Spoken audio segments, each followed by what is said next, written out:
Mas o mundo é capaz de ser pior do que isso. E estou caminhando para o final para não ficar tão ruim, né? Porque senão podemos ter o acréscimo do suicídio no Sindiprev e nas outras categorias. Ninguém quer isso, né? Ao contrário, vocês precisam estar bem vivos. Hoje você pode acumular benefícios e pensões no setor privado com o setor público, não é? Afinal, o regime é contributivo, não é? Posso ter a minha companheira trabalhando no setor privado, ela vem a falecer, a pensão dela fica para mim, e eu, quando me aposentar, tenho a minha aposentadoria. É possível acumular aposentadorias com pensão. Algumas pessoas têm 2 ou 3 pensões, fruto de 2 ou 3 relacionamentos, que foram ficando todos relacionamentos em regime de contribuição, pessoas que contribuíram para deixar pensão. Então, se o regime é contributivo, em tese ele está financiado. Não é? Aquela contribuição financiou. Isso muda. Veda a acumulação de mais de uma aposentadoria com pensão, salvo quando elas são acumuláveis pela Constituição, né? 2 cargos de médico, professor com médico, etc. E o recebimento conjunto de mais de uma pensão e de pensão com aposentadoria, quer dizer, se quiser receber conjuntamente, a princípio não pode, para receber conjuntamente haverá um cálculo. Você olha para esses benefícios, aposentadoria e 1 ou 2 pensões a que você tenha direito, escolhe a maior delas, aquela que tem maior valor, vai receber 100% dela, mais um percentual de cada uma adicional. Então, a primeira pensão adicional, 80% do valor até um salário mínimo. Então, supondo que eu tenha 2 pensões, essas 2 pensões que eu receberia, tem lá R$2.000 na soma das duas, eram 2 pensões de um salário mínimo. Eu vou receber a minha própria aposentadoria, mais 80% de um salário mínimo, então uma pensão aqui já levou só 80, e a segunda vai levar só 60, entre 1 e 2. Se tiver mais pensões, ou valores a mais do que 2 salários mínimos, 40% do que ficar entre 2 e 3 e 20% do que ficar entre 3 e 4. E assim vai. Tá?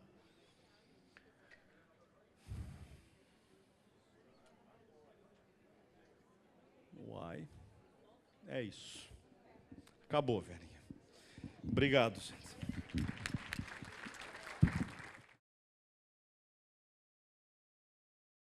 Vamos começar pelo Odemir, do Sinasef, e se teve alguns contatos de parlamentares. Sim, tem havido, sobretudo de deputados federais e senadores, não só comigo, mas com todos os que, de algum modo, têm tentado contribuir com esse estudo. O pessoal do Chile, inclusive, né? Vocês viram o Raul aqui hoje, o Raul chegou ontem, final da tarde, eu conheço o Raul já de alguns anos, de curso que a gente fez junto. E o Raul ontem passou rapidamente na minha casa e me disse, olha, eu tenho pelo menos 15 dias de férias reservada para fazer isso no Brasil. E eu estou à disposição, onde vocês quiserem me mandar, eu vou.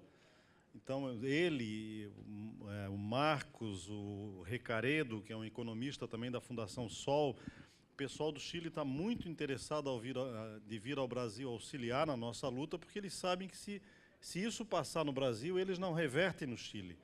Porque o Brasil é muito grande economicamente, e isso vai significar a derrota do projeto dos trabalhadores chilenos para tentar voltar a ter um regime de repartição. Então, eu estou falando isso porque lá no parlamento a gente já levou o Recaredo, que é da Fundação Sol, agora uma semana atrás, no lançamento da Frente Parlamentar, e nós estamos tentando ir. Do que eu fiz até agora no Congresso, na Comissão de Direitos Humanos do Senado, semana passada, um depoimento a convite da comissão, dos parlamentares da comissão. Depois, à tarde, estive com uma deputada, a Sâmia, que me ligou de manhã pedindo para passar lá, é uma deputada do PSOL de São Paulo. Também estive lá explicando para ela a situação do Chile e tal, e já estamos trocando material.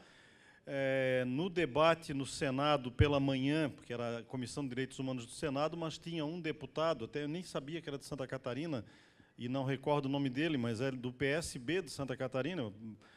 Para mim, PSB de Santa Catarina é Bornhausen, então eu fico assim, nem imaginei que existia, mas o sujeito estava lá, assina a frente parlamentar e depois entrou em contato também por e-mail, pedindo para mandar material. Então, a gente está tentando, na medida em que tenha esses contatos, está tentando auxiliar e colocar à disposição, sobretudo, a experiência chilena, porque eu acho que quando isso aparece, e quando aparecer mais fortemente para a população brasileira, eu acho que a gente vai conseguir mobilização melhor até do que a gente conseguiu durante o projeto do Temer, que não era tão ruim quanto é o projeto do Bolsonaro. E não era nenhuma maravilha o projeto do Temer, mas não chegava nem perto de um regime de capitalização como o daqui. Por isso também a gente foi ao Chile agora um mês atrás, 3 advogados daqui, porque nós pensávamos, bom, vão perguntar para a gente, mais cedo ou mais tarde vão perguntar como é que é o Chile. Não adianta eu mandar um e-mail para o Chile e o pessoal me mandar um material por e-mail, me responder 5, 6, 10 perguntas. Você tem que ir lá, tem que ficar lá 2, 3 dias, viver um pouco mais, conversar com as pessoas. E essa experiência foi muito boa, não só para conhecê-los pessoalmente, essas pessoas de lá que lutam nessa coordenadora e nas fundações Sol e Senda, mas, sobretudo, ver a realidade econômica do país, viver na rua. Uma coisa que eu achei muito interessante negativamente, né, é que nós aqui nas ruas, aqui em Florianópolis, por exemplo, a gente atravessa a Praça 15 e vê um contingente de moradores de rua, geralmente viciados, né, o Brasil tem essa característica nos moradores de rua, geralmente são mais jovens e viciados em crack, enfim, toda forma de vício. O Chile também tem moradores de rua, mas não são jovens, são velhos. E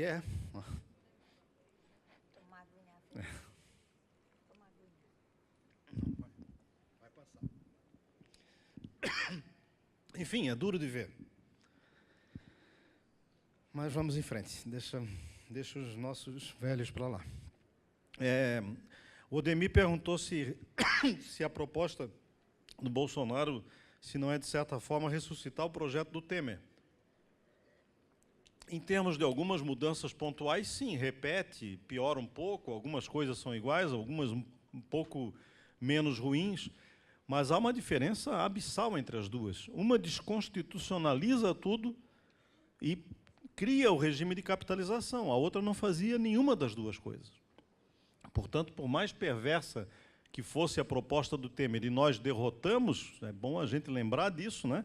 Para quem estiver descrente aqui que é possível derrotar um presidente da República numa emenda dessa, vamos lembrar que a proposta do Temer foi derrotada. Alguns vão dizer, mas ele não era eleito, era um presidente fraco. Não, ele foi presidente fruto de um golpe de Estado feito por quem dominava o poder econômico no Brasil, gente. Por mais que alguns aqui sejam contrários ao PT e queriam se ver longe de Dilma, não estou discutindo isso. Quem praticou aquela mudança não foi a pedalada fiscal. Se alguém ainda olha para isso achando que foi uma pedalada fiscal, pelo amor de Deus, estude um pouco a história. Não foi.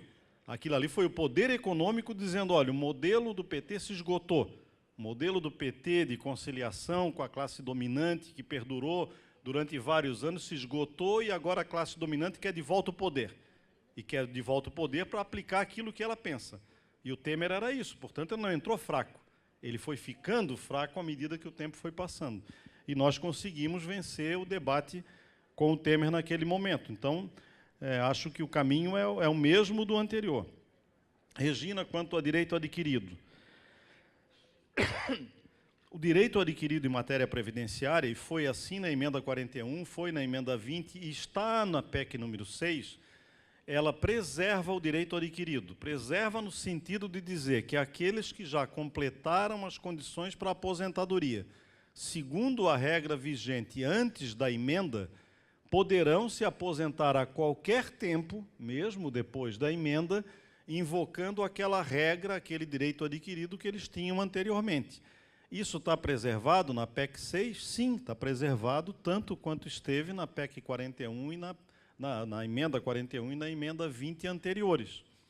Então, aqueles que têm direito completado, então, naquela hipótese que a Regina colocou, alguém que tinha o direito atual com determinadas regras, né? Por exemplo, a emenda 47, com 60 anos homem, podendo reduzir 1 ano da idade para cada ano de contribuição a mais, e na parte da gratificação de desempenho, valendo para boa parte das gratificações já 100% da média dos últimos 5 anos, algumas de servidores públicos têm alguma especificidade diferente, a AGU tinha, dos servidores administrativos da AGU tinha uma especificidade, mas, enfim, o sujeito leva todas as regras.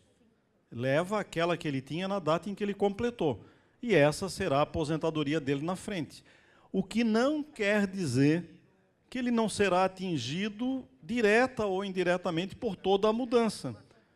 Então, ele consegue se aposentar segundo as regras que vigoravam antes da emenda, porém, ele vai estar sujeito à introdução de contribuição extraordinária. A contribuição ordinária dele pode ser maior do que é hoje, de 11% sobre o que ultrapassar o teto pode vir a ser maior. Enfim, todas as mazelas que podem decorrer da mudança da Constituição, mais cedo ou mais tarde, podem atingir essa pessoa, né? Mesmo quem já está aposentado, como falei antes, já está no usufruto de um direito, e nem por isso pode ir para casa descansado, porque também, se passar isso tudo aqui, será chamado a pagar muito mais e, quem sabe, no futuro, a ter sua aposentadoria, de algum modo, ceifada para tentar garantir o equilíbrio financeiro e atuarial, o tal déficit lá do regime previdenciário que ficar depois que as receitas forem embora. Então, em que pese ter direito adquirido, não quer dizer que não será atingido pelos resultados, os reflexos da emenda, não que diretamente por ela. Tá? Diretamente por ela, não creio. Porém, quando falo em direito adquirido, já aproveito para falar um pouco sobre a questão que a Inês colocou, sobre essa acumulação de aposentadoria e pensão. Bom, quem já está hoje, não a Inês que ainda não matou o marido, mas pensa fazê-lo antes da emenda, mas quem já está no usufruto de um direito adquirido, ele já é aposentado e já recebe a pensão da esposa, por exemplo, né, se foi essa a situação, já está recebendo os dois benefícios. A emenda mantém essa pessoa na percepção dos dois, porque então é direito adquirido? Não. Ela diz que se submete à nova regra. Nós vamos, se isso acontecer de fato, vamos à justiça e dizer, olha, nesse caso aqui é lesão a direito adquirido. Não é? Então, portanto, não poderia mudar e etc. Então, essa coisa do direito adquirido é muito, ainda que a gente tenha alguma segurança para caminhar nesse conceito, ele de vez em quando resvala para uma imprecisão que na hora do frigir dos ovos mesmo pode não ser exatamente aquilo que a gente está dizendo. Então, é preciso ter um certo cuidado, né? Sobretudo a gente que é advogado tem que ter cuidado em afirmar as coisas, porque mais tarde vocês vão cobrar da gente, né? Vão dizer, mas não falou aquilo na palestra, agora está aqui, ó, estão dizendo que eu tenho que optar. Todo cuidado é pouco, né? Em momentos de reforma constitucional, a gente tem que tomar muito cuidado com tudo, porque lembrem que nós estamos falando de Constituição. Quem vai interpretar se está certo ou errado no futuro será um Supremo. E um Supremo que nós não sabemos exatamente como pensa, a que humores atende, né? A cada momento a gente vê ele andar para cá, andar para lá, então é uma coisa meio... Certamente os seus interesses de ministros e juízes, etc., esses provavelmente serão preservados sempre. Mas, enfim, também tenho que cuidar de falar mal do Supremo, porque daqui a pouco eu estou lá defendendo alguma coisa, né?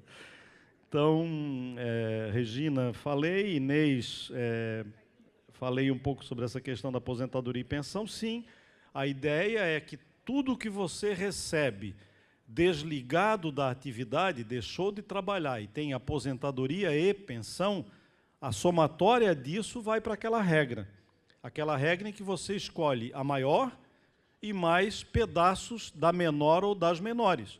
Se a minha maior for a aposentadoria, eu fico com ela 100% e pedaços de uma ou duas ou três pensões que eu tenha, de acordo com quantos maridos ou esposas eu enterrei, né? Então, à medida que as coisas forem passando, eu posso ter duas ou três, enfim. Então, a regra é essa, vale para aposentadoria e pensão. Tá? Márcio falou do 201A, que tem 201A da Constituição que é introduzido, né, que é o que introduz o regime de capitalização, e que tem relação com o 40, parágrafo 6º, que é a introdução do mesmo regime para servidores públicos, né, o regime de capitalização depois da lei complementar. E que a gente não falou mais sobre essa questão da contribuição definida. De fato, a gente passou um pouco ao largo disso, mas, de algum modo, dissemos, né, porque a gente disse, olha, vai ser a reserva que você acumulou, a reserva matemática, que no momento da sua aposentadoria vai ser dividida pelo número de meses, etc. Então, até lá, você sabe o quanto paga, mas não sabe o quanto receberá. Essa é a característica da contribuição definida. Eu pago R$ 500 por mês. Quanto é que eu vou ter lá na frente? Bom, é lá na frente, meu amigo. Lá na frente é que vai calcular quanto é que sobrou de dinheiro, quanto é que acumulou de dinheiro, se conseguiu investir ao longo desses 30, 40 anos, a administradora teve um bom resultado. Se o capitalismo não teve crises ao longo desses 40 anos, vocês lembram que o Raul falou que só na crise de 2008, os fundos de previdência do Chile, as AFPs, perderam quase 60%. Isso significa dizer que as reservas individuais das pessoas minguaram 60%. O cara até ali tinha acumulado sei lá quanto, esperava ganhar algo positivo lá na frente, mas veio uma crise, minguou 60%, sobrou 40%. Se ele aposentou no dia seguinte, é os 40% que tem de dinheiro lá para fazer a conta de quanto ele terá na expectativa de sobrevida dele. Então, o regime de contribuição definida não te garante nada na frente. Aliás, o regime de contribuição definida já é adotado hoje para servidores públicos que tiverem ingressado no serviço público depois de 2013, no caso dos federais do Executivo, né? E a depender de cada um dos setores que regulamentou FUNPRESP a uma determinada data. Esses servidores recebem a média submetida a teto. E, acima desse teto, podem contribuir para a Previdência Complementar, em regime de contribuição definida. Sabem o quanto vão pagar, mas não sabem o quanto terão lá na frente. Quando a gente está falando isso para complementação de aposentadoria, não soa tão grave, né? Porque significa dizer o Estado vai te assegurar até 5.800 e, acima disso, vai depender dessa rentabilidade. Disso, eu falei, não soa tão grave, mas na situação individual de cada um pode ser grave, né? O sujeito ter 10 e cair para 5.800, é uma perda de renda substancial, mas quero dizer que o regime já é assim. Nós tínhamos no Brasil, no passado, até 10 anos atrás, os fundos de previdência complementar, daquilo que ultrapassa o teto, não é novidade no Brasil, nós já temos regime de capitalização há décadas, né? Mas era, sobretudo, no setor público, estatais, servidores estatutários não, porque não tinha teto, mas nas estatais nós tínhamos os fundos de pensão, a Petros na Petrobras, a Previ no Banco do Brasil, que eram regimes de benefício definido. Ou seja, você tinha 10 mil de salário, sabia que o INSS ia te pagar 5.800 e contratava 4.200, que era a diferença entre 10 que você queria receber e o que o INSS vai te pagar. Ao contratar um benefício definido, ao longo do tempo vai se ajustando a contribuição para que haja a reserva matemática necessária para chegar no benefício definido. Só que daí tinha mais um cálculo, e por isso está desaparecendo do Brasil o benefício definido. A cada final de ano, na modalidade de benefício definido, o regime tinha que recalcular a reserva, dizer o que eu tenho é suficiente para pagar aquele benefício ou não é. Não, não é. Perdemos alguma coisa, teve alguma crise, investimos em alguma coisa que não deu rentabilidade, precisa de tanto em dinheiro para requalificar, para reequilibrar o regime. Chamava o trabalhador para contribuir? Não, a obrigação de pagar o aporte adicional era do empregador. Por isso que vocês ainda houve em benefício definido na Petrobras, por exemplo, no final do ano o Jornal Nacional dizia, olha, o lucro da Petrobras foi de não sei quantos bilhões, entretanto, teve que aportar 500 milhões para o fundo de previdência da Petrobras, isso é um absurdo, que não sei o que lá, os acionistas perderam dinheiro. Não, era a Petrobras cumprindo a lei. Ao final do ano faz o cálculo atuarial, está faltando 500 milhões, quem é que tem que pagar? O empregador. Essa era a regra de benefício definido, de tal modo que lá na frente o sujeito recebesse efetivamente o benefício. Mas nem isso previsto em lei, garantiu que os companheiros da Varig recebessem. A Varig faliu e ninguém recebeu absolutamente nada, nem em benefício definido, nem em contribuição definida, e o deles era benefício definido. Então, vejam que mesmo onde a lei dá alguma garantia, ela não há. Na contribuição definida, menos ainda, porque se chegar daqui a 40 anos e não tiver dinheiro, por algum motivo, teve um debacle econômico e o dinheiro desapareceu, o fundo de previdência lá, a EFP, vai te dizer, olha, não tem. Simplesmente não tem. Vocês lembram da CAPEM, no início dos anos 70? Alguns de vocês devem lembrar. Teve gente que ganhou R$1, R$2, R$3 de aposentadoria. Falei aqui que tem gente no Chile, nós temos na tabelinha ali, R$6,27. Não é o grosso do Chile, é evidente, mas tem casos. Então, a diferença entre contribuição definida está, sobretudo, no risco, né? Na contribuição definida, o risco é totalmente seu e ninguém está obrigado lá na frente a te pagar nada se não houve a rentabilidade suficiente ou houve um problema econômico sério e o que você esperava ter de receita não tem mais.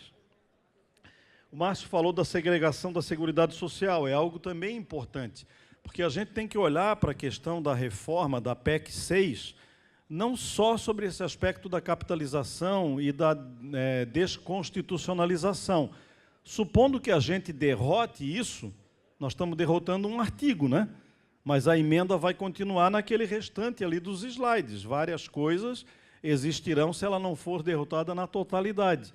E uma dessas alterações que são feitas, caso continue o modelo de repartição, porque se virar modelo de capitalização, isso já é segregar, né?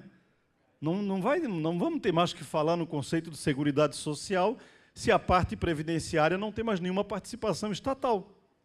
Não é? Já é uma segregação implícita decorrente da própria capitalização.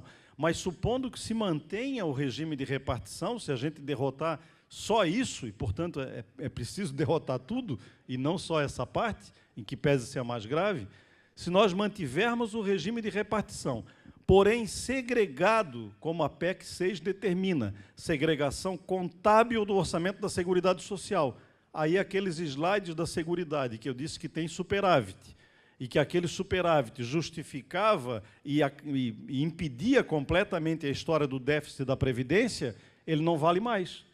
Porque daí eu fico na despesa previdenciária em relação à receita. Eu só vou ter receita sobre folha de salário.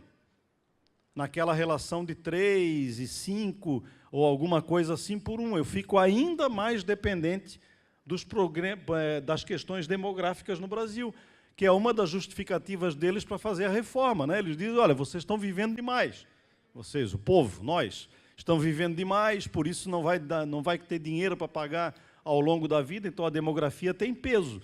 Quando eu jogo ela dentro do conceito de seguridade, ela se espalha ali dentro e eu tenho orçamento suficiente para enfrentá-la por muito tempo. Não sei se vocês lembram aqui, o Raul falou de manhã que no projeto deles de regime de repartição que eles apresentaram o projeto de lei no Chile, gente, a contribuição é de 10%. E eles fizeram uma conta que até 2100 o regime consegue se sustentar.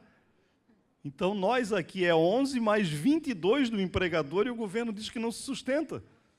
Não é? Então, se nós segregarmos da Seguridade Social, certamente virá uma outra reforma daqui a 2 anos, 3 anos, 4 anos, porque daí eles vão tirar a Previdência de dentro da Seguridade. E será grave lá para a Seguridade também, porque ao segregar saúde de assistência, você também vai começar a dizer que cada um tem o seu próprio orçamento e um não ajuda o outro, como se essas áreas não fossem integradas. Quer dizer, é um retrocesso social enorme em relação à Constituição de 88, que talvez uma das maiores conquistas foi o conceito de Seguridade Social, mesmo um conceito que ainda no Brasil só abarca 3 pilares, né? Assistência, saúde e previdência. Não está saneamento ali dentro, que é fundamental, se não houver saneamento, não tem saúde. Se não tiver saúde, implica na previdência, em aposentadorias antecipadas, mortes antecipadas, crianças ou jovens que morrem por uma doença idiota, completamente possível de superar e ter essas pessoas na atividade produtiva durante anos, contribuindo para o regime, etc. Enfim, essa segregação é também grave, está no artigo 194, item 6. Um aspecto também eu tirei da fala do Márcio, estou aproveitando só para falar um pouco, é que quando a gente esteve no Chile, uma das coisas que nos disseram lá nós perguntamos, sim, mas e os trabalhadores no Chile, para além do movimento Nomás AFP, qual é o sentimento do trabalhador do Chile em relação à AFP? O sentimento que conseguiu se pregar nesses trabalhadores no Chile é: a culpa é tua, porque você não poupou o suficiente. Então, muitos pensam assim, quando chega ao final da vida, pensando, puxa, eu podia ter tirado mais da minha família, mais dinheiro, e ter aportado mais para a AFP. Eu teria um pouco mais de reserva e, portanto, a minha aposentadoria seria um pouco melhor. É o pensamento absolutamente individual, né, que é exatamente o que quer se pregar, o fim da solidariedade, o neoliberalismo faz isso muito bem, né, e a ideia de que cada um tem que se fazer por si próprio, não é? E basta trabalhar que todos ficarão milionários. Basta. É essa a ideia que nos passam a toda hora, né, com o microempreendedor e aquela coisa toda, que é pregar o individualismo em valores, às vezes, exacerbados. Notacional. Prometo te trazer o retorno, mas não sei dizer, Márcio, não sei explicar, né? Eu já tentei, inclusive, é um aspecto que está lá no 201, já me lembrei de ter que olhar isso, mas não tive tempo ainda para poder explicar. Então, acho que se depois você entender melhor, ou já tiver lido alguma coisa sobre isso, eu não tenho ainda, não vou ousar explicar, tenho uma leve noção, mas posso escorregar aí na banana e falar alguma coisa errada. Então, prefiro não falar, não sei o suficiente, mas prometo me inteirar mais disso, porque é um aspecto importante que está lá no 201, e que vale, 201A, e que vale para o servidor público também. Júlio falou dos militares. No Senado, não sei quem de vocês assistiu no depoimento lá na Comissão de Direitos Humanos, mas isso surgiu também lá, né, a diferença de tratamento. Até na segunda passada ainda não se tinha o projeto exato dos militares, mas já sabia mais ou menos um pouco do que viria. E essa pergunta acabou sendo feita. Eu vou dar aqui mais ou menos a mesma resposta que dei lá. Eu acho que militares das Forças Armadas, tanto quanto servidores civis, o regime não deveria ser regime previdenciário, o regime deveria ser administrativo. Por que eu digo isso? Eu estou falando aqui em tese, e evidentemente isso já está ultrapassado desde 93, desde que os servidores públicos passaram a ter regime de contribuição, até ali não tinham, então não é tão longe isso, não é? Servidores públicos até 93, o regime era administrativo. Ou seja, o servidor público tinha direito à aposentadoria, independentemente de ser contributivo o regime. Os servidores estatutários mais antigos que contribuíam para financiar a pensão, não a sua aposentadoria.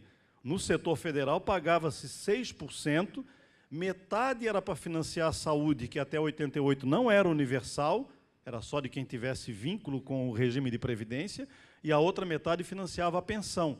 E os servidores públicos não financiavam a sua própria aposentadoria. Aí se colou na testa de vocês de que isso era um privilégio, e que esse privilégio tinha que acabar, todos deveriam ser iguais, etc. Nós entendemos que não, que é impossível adotar, mesmo em repartição, atribuir a vocês um regime contributivo, porque o mesmo que administra o fundo previdenciário de vocês é o empregador de vocês que tem política de recursos humanos, e que diminui o número de servidores, que incentiva a demissão. E aí eu vou lá na repartição e digo, tem que ter 3 por 1 para ser equilibrado. Aí esse governo, que é o mesmo que administra o fundo de previdência, diz, não, eu quero demitir um bocado de gente, e quem sai em PDV é mais jovem, não é mais velho, é quem ia contribuir por mais tempo e não está perto da aposentadoria, e não vou mais contratar. Ora, quando o empregador faz isso, ele está definindo a sua política de recursos humanos, ele está impactando direto no regime previdenciário, porque ele não contrata mais, o regime será desequilibrado financeiramente, e a Constituição manda ter equilíbrio financeiro e atuarial. Bom, lá vem a contribuição adicional, vai para 14, ou iria para 14 de cara, pode ter a extraordinária agora, se a emenda passar com... Enfim, o céu é o limite. Então, essa questão do regime previdenciário dos servidores, e coloco militares e servidores civis no mesmo bloco, é algo que, a nosso ver, merece um debate em separado. Nós temos um projeto que a gente desenvolveu do nosso coletivo jurídico com a USP, em São Paulo, com a Universidade de São Paulo, com o curso de Direito, que resultou na publicação de um livro recente, Regime de Previdência dos Servidores Públicos, em que tem lá, eu acho que 12 ou 13 artigos de professores de diversas universidades que sustentam exatamente isso, de que o regime está errado, essa discussão que a gente cedeu, admitiu, aceitou e caiu nela desde 93, de dizer que o servidor público tem que ter a mesma regra, como se isso fosse isonomia, né? E isso fosse justo socialmente. Eu iria até além. Tem países do mundo em que mesmo o regime geral da Previdência não é contributivo, gente. Vem do orçamento fiscal. As pessoas, de maneira geral, pagam tributo, o Estado pega uma parte desse tributo e garante a aposentadoria das pessoas. A Noruega é assim, é país do primeiro mundo. Todos recebem o mesmo benefício estatal, independente de uma contribuição específica. É como pegar aquela pizza que eu mostrei para vocês e dizer, olha, o Estado vai bancar aqueles 24%. Ah, bom, vai ter que tirar de outra área, vai ter que diminuir outra área. Sim, mas daí é uma decisão política, né? Que a sociedade que paga tributo pode ter. Então, essa questão dos servidores, eu tomo muito cuidado, porque eu não quero... acho que essa discussão tem que vir à tona até agora, na reforma da Previdência, em que pese reconhecer que, se a gente fala publicamente aí fora nisso, vem porrada de fora, né? Porque mesmo na classe trabalhadora, mas é outra vez, estão defendendo privilégio. Não, estamos defendendo a impossibilidade disso ser um regime previdenciário lógico. Porque se o empregador faz o que quiser desse regime, o que eu posso fazer? Quando o Estado diz, não será 11, será 14 que eu vou cobrar de vocês, o que ele, Estado, está fazendo é diminuindo o salário. Não é? Ele está tirando 14, deixou de tirar 11, está tirando 14, está saindo do salário. Isso não é previdenciário, isso é política de RH de redução salarial. Então, nessa discussão... Agora, claro que, se não for isso, sim, o máximo de unidade possível entre regras. E mesmo que seja isso, regime administrativo, não quer dizer que eu estou sustentando aqui que um servidor com 10 anos de casa pode se aposentar com 5 mil, 10 mil reais. Não estou dizendo isso. Estou dizendo que se pode ter regras administrativas como era. Quantos de vocês aqui aposentaram antes de 93? Ou conhecem gente? Eu conheço um monte. Aposentou antes de 93 e o regime era administrativo. E nem por isso conseguiram aposentar com 10 anos. Tiveram que contribuir 35, tiveram idade mínima para se aposentar. É perfeitamente possível você ter regras de elegibilidade e o regime não ser de natureza previdenciária, mesmo em regime de repartição como ele é hoje. Tá? Então, a tal unidade poderia se fazer às avessas, né? Se eu quero isso, eu posso pretender isso para os servidores públicos, assim como está se pretendendo para os militares. E quando se defende os militares, lá no Congresso, pelo menos no dia que eu respondi assim, o militar dizia assim, mas os militares são diferenciados. Eu digo, são. Eu não nego que sejam diferenciados. São diferenciados porque são servidores públicos. Agora, estão juntos com os servidores civis. O que eu não posso é dizer que só os militares são diferenciados, sobretudo num país que tinha como política externa a não agressão, né? Não participar de guerras, etc. Então, tem lá um valor, sem dúvida, e, eventualmente, tem uma guerra, né? E, quando tem uma guerra, você tem que ter um tratamento específico para essa pessoa. É claro que ela está sujeita a um risco infinitamente maior do que é do servidor público civil ou outros militares que vão ficar dentro do Brasil. Então, para aquela pessoa, tem que ter uma garantia para a família daquela pessoa, sem dúvida nenhuma. Porque o cara foi dar a vida por nós, por todos nós, se teve que ir, eventualmente, a uma guerra, né? E já tivemos essa experiência muito lá no passado. Mas, enfim, vou seguir aqui. E sobre a imprensa, que o Júlio falou também, realmente a imprensa formal brasileira, a mídia formal, não vai dar espaço para nada disso, né? A gente tem que utilizar todos os outros mecanismos que estão à nossa disposição. Então, as mídias sociais, etc., isso é um mundo que a gente ainda não transita por ele, né? Nós tivemos um presidente da República eleito por mídia social, gente, não é pouca coisa. Isso é a demonstração de que esse negócio é grande.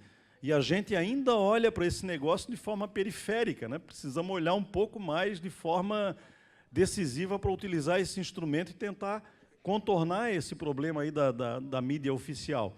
Mas, sobretudo, é preciso ir às comunidades. Se não formos às comunidades, também não será o Twitter nem o Facebook que irá para convencer essa comunidade.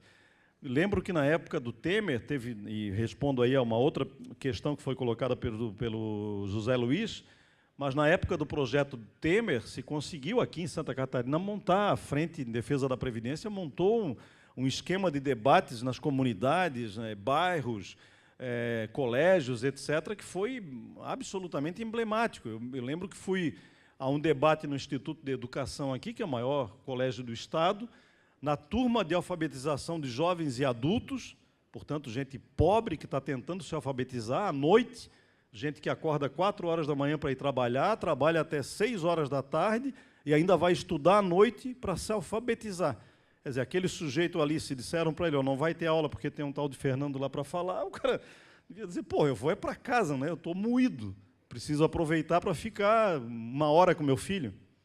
Não, estavam lá 500 pessoas, começou 7 horas da noite, e eu pensei, bom, vão ficar até 7h30, 8 horas, vai começar a escapar a gente. Às 10 da noite tinha mais de 400 pessoas ainda.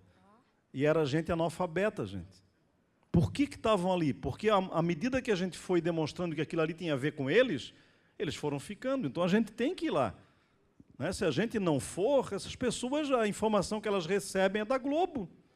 E vão continuar achando que está tudo certo, que elas também, analfabetos e sacrificados, têm que dar uma parcela de sacrifício para o Brasil poder ir para frente. Né? Então, sem dúvida, isso é fundamental. Tá? No Zé Luiz, então, o que eu queria dizer, assim, a questão da mobilização, sobretudo junto a prefeitos, associações comerciais, e lembro também, então, da época do debate sobre Temer, eu fui um debate na FURB, em Blumenau, Universidade de Blumenau. Fui debater com um advogado da Associação Comercial de Blumenau. O Luciano estava lá.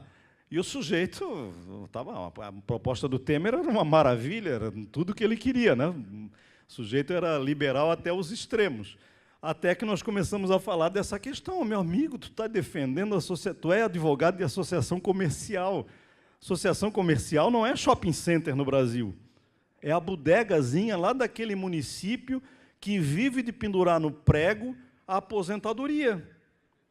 Ele só tem renda naquele município quando o aposentado do INSS recebe a aposentadoria. Daí vai lá, quita o prego dele, a economia circula naquele município, sobrevive mais um mês. 75% dos municípios, como eu falei, a receita vinda da Previdência é maior do que o Fundo de Participação Municipal. Então, portanto, ela é fundamental para aquele município. E um sujeito que defende a reforma só porque é liberal, e a entidade que ele defendia tinha essa visão liberal de menos Estado e mais liberdade para as pessoas, etc., à medida que o tempo foi passando naquele debate, foi minguando. No final, quando a gente estava saindo, ele foi lá e disse, escuta, não tens como me mandar esses slides? Isso é ótimo. Entendeu, entrou na cabeça do cara, olha, vai se ferrar a associação comercial e o meu emprego. Porque se começar a diminuir a receita, eles vão ter que enxugar e talvez advogado eles não precisem, porque para que tem advogado na associação comercial, né? Talvez não precise para nada mesmo. Desculpa, Vânia. Benefícios sociais, como é que ficam na frente essa ideia do tripé e do próprio financiamento dos benefícios sociais, a ideia da proteção social. Em primeiro lugar, gente, é grave o fato de remeter para a lei complementar, né? Repito, tudo de regra assistencial ou previdenciária iria para a lei complementar. Então, mesmo que até lá vigore o que está na Constituição, ou o que tiver na Constituição depois da emenda, que eles chamam de regra transitória, se vocês forem olhar a PEC 6, tem regra transitória e regra de transição. Regra de transição é a regra que se aplica aos servidores e aos trabalhadores do setor privado que já estão vinculados a regime previdenciário e estava faltando algum tempo para se aposentar. Para esses é regra de transição. Regra transitória é a regra definitiva, porém só vai valer até a lei complementar, por isso ela é transitória. Quando vier a lei complementar, ela cai fora. E é a lei complementar que vai dizer, se a lei complementar vier daqui a 10 anos, a transitória vai valer por 10 anos. Mas se a lei complementar for aprovada um mês depois, a transitória vai valer só um mês. Então, aquilo que ainda há de pouca garantia de benefício assistencial, mesmo os R$400, que está lá, por exemplo, né, de BPC a 400 com 60 anos, está em regra transitória. A lei complementar pode dizer que é 100, ou que é 500, ou que é 1.000, ou que é 2.000, sei lá, a lei complementar pode tudo. Então, nós não temos nenhuma segurança sobre o que será da proteção de benefícios assistenciais no Brasil e o que será da proteção previdenciária, não salva ninguém. Todos vai para uma pretensa lei complementar. Eu vou fazer a fotocópia e vou depois, hoje não, mas amanhã, eu remeto para o sindicato para ele remeter para vocês. A lei complementar já existe, como falei, está lá, e, enfim. Se vai ser ela ou não, exatamente essa que já foi elaborada ou não, vai depender aí de como a vida vai correr pela frente, né? E a Vânia perguntou também da questão de um período não contribuído, alguém que se afaste por doença, ou a mulher que se afasta por gravidez. Lembrem o que o Raul falou de manhã. As mulheres têm menos tempo de contribuição no Chile, por quê? Porque têm filhos, geralmente, né?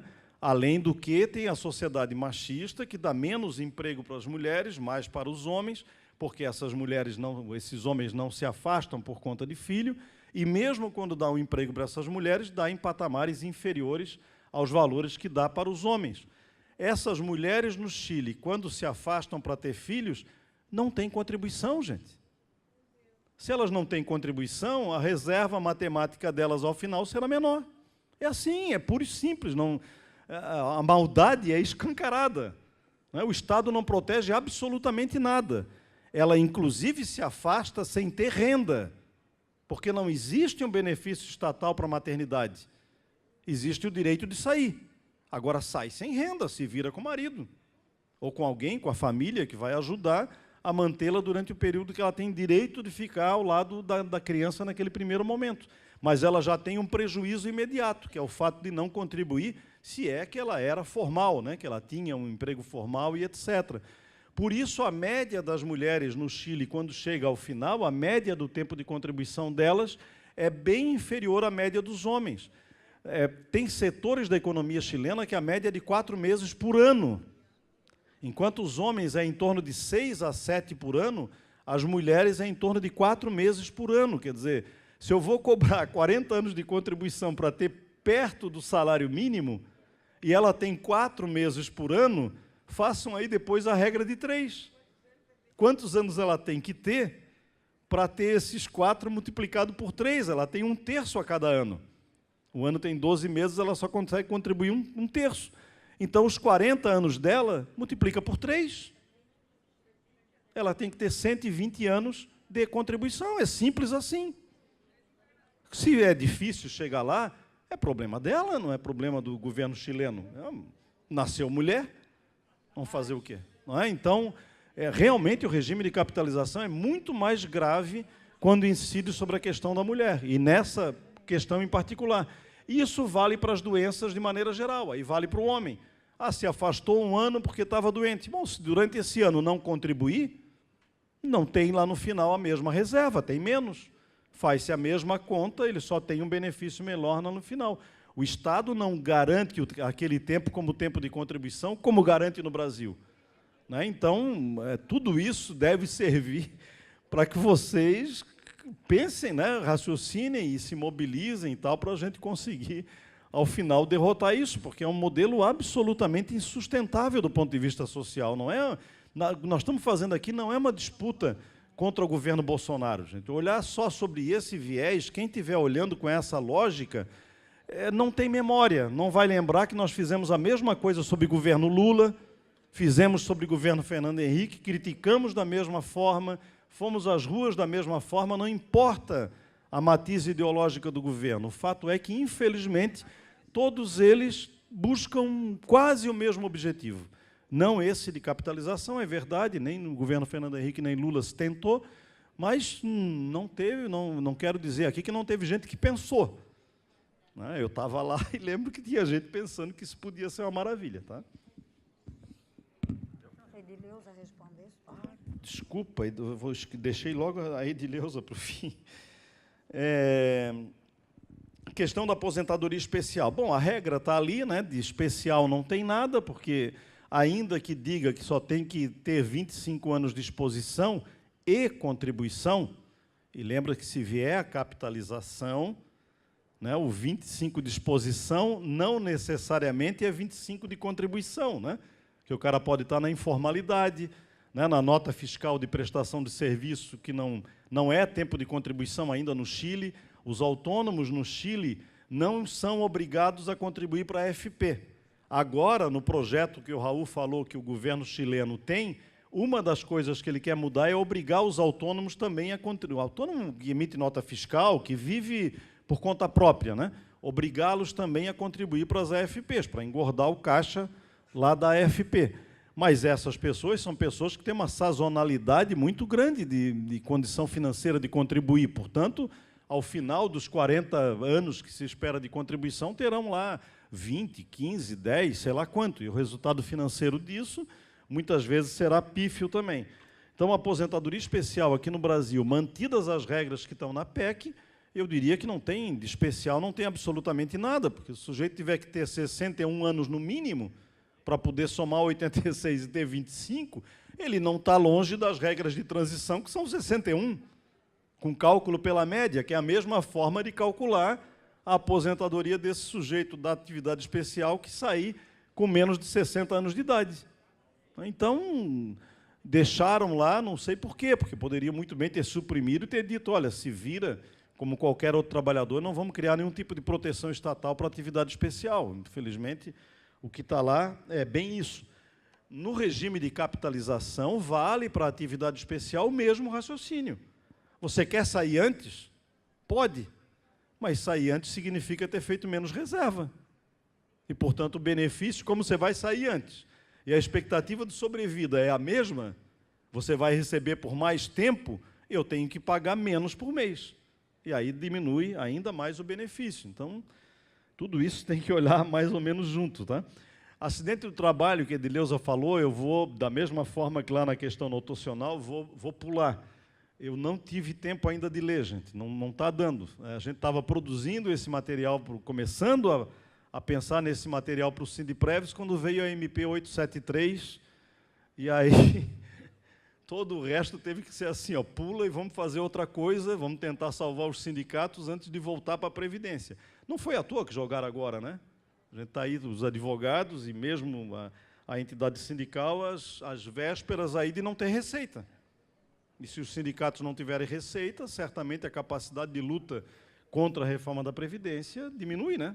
É evidente. Então, o governo não foi burro, lançou isso agora, e eu fui um dos apanhados com isso, não consegui fazer a leitura desse aspecto em particular, que é bastante importante, tá?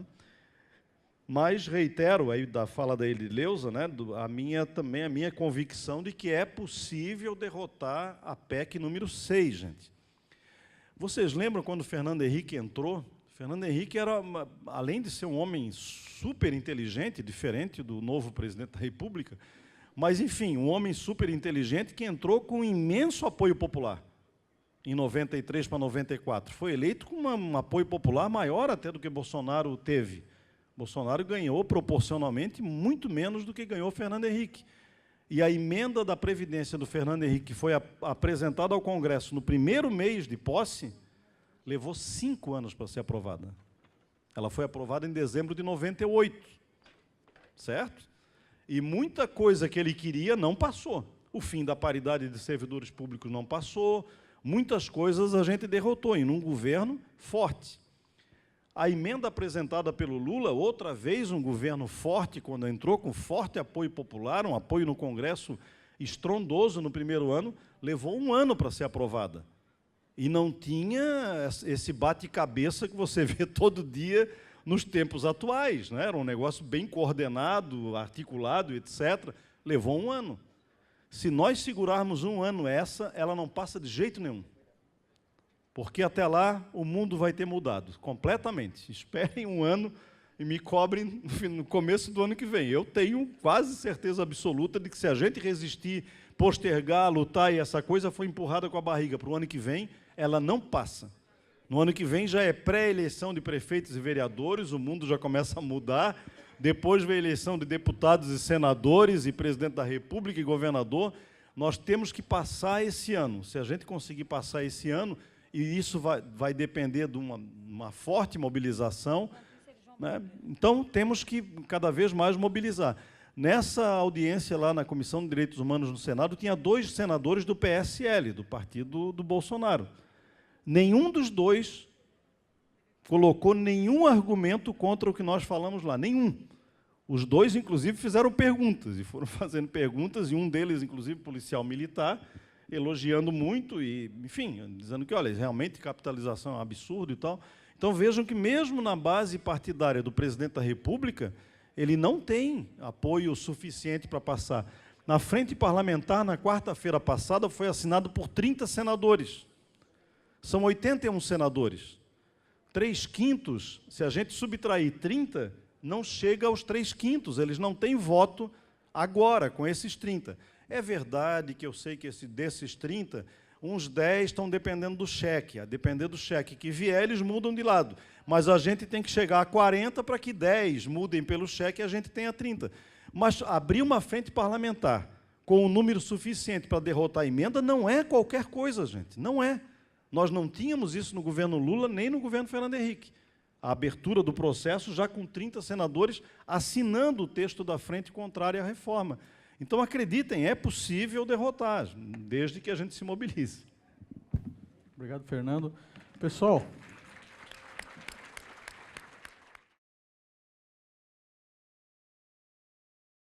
vamos lá, então. O Ramiro falou da contradição na redação no artigo 40. De fato, isso aparece, né, no artigo 40 da PEC, ao falar em regime solidário e de repartição, com o artigo 40, parágrafo 6º, que projeta o regime de capitalização. Eu diria que, se a gente fosse rigoroso mesmo com a redação, tem uma série de coisas contraditórias na redação, talvez por erro de expressão, né, de como se pretendeu colocar as questões ou como se conseguiu colocar a questão. Mas o fato é que, se nós passarmos para regime de capitalização, é evidente que nada disso, de solidariedade, de garantias mínimas, nada disso vale em regime de capitalização. Então, me parece que ali a gente tem que fazer a leitura do artigo 40 muito mais como uma regra nos dias de hoje, enquanto não é regime de capitalização, do que tentar olhar para frente e visualizar a contradição que isso espelha, né? Passou a capitalização, vale aquilo que tiver na lei complementar que vai regular a capitalização lá na frente, e não vale mais nada do que está no texto da Constituição, porque tudo isso será desconstitucionalizado, né? Tudo vai para a lei complementar.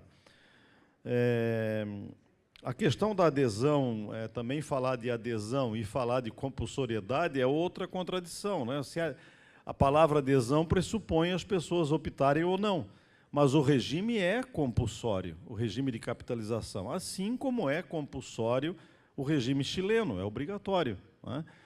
Eu acho que aqui, outra vez, foi problema de redação. O FGTS também era optativo, não era?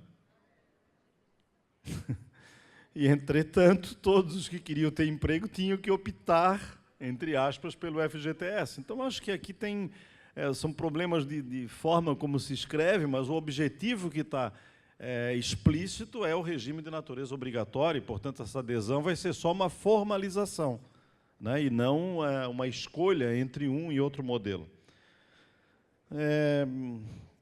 O João colocou várias questões, com as quais eu concordo, só vou aproveitar a fala dele para lembrar, na questão dos investimentos, no Chile, por exemplo, 43% dos recursos das AFPs, na verdade, recurso dos trabalhadores, né, administrado pelas AFPs no Chile, 43% desse montante é investido nos Estados Unidos, na Europa e no Brasil. Então, quase metade daquilo que os trabalhadores chilenos fazem de esforço contributivo não retorna diretamente a eles com produção dentro do país. Ao contrário, retorna em empregos nos Estados Unidos, na Europa e alguns no Brasil, né? Existem 6 AFPs, como o Raul nos colocou de manhã, uma só é chilena, das 6. Foi criada mais recentemente. Para ela, existe uma legislação interna que proíbe essa AFP de investir recursos dentro do Chile. É a única de capital chileno e é obrigada a investir fora do Chile, não pode investir dentro. Então, veja que tudo é cercado para que os Estados Unidos e a Europa, os países centrais do capitalismo, é que recebam toda essa força de capital, né, esse reforço de capital. A questão do Djalter, acho que já está bem cristalizado, né, o que o Djalter falou, também tem concordância total. A acumulação de pensões e RGPS já mencionei, né, a regra vale, seja aposentadorias do setor público com o setor privado, seja dentro do setor privado ou dentro só do setor público, aquele critério de acumulação vale para todas. Tá? Só não está atingindo as pensões militares. Essa tem um tratamento separado, como é a regra atual, e ficam lá preservadas nas pensões militares. A Patrícia, vou aproveitar a fala dela só para colocar também um dado chileno que nos mostra o que o ultraliberalismo adotado no Chile lá na década de 80 acabou conduzindo o país. O Raul falou de manhã, mas acho que falou bem rápido. 53% da atual força de trabalho no serviço público no Chile é de prestadores de serviço de toda a ordem, a maioria deles emissores de nota fiscal.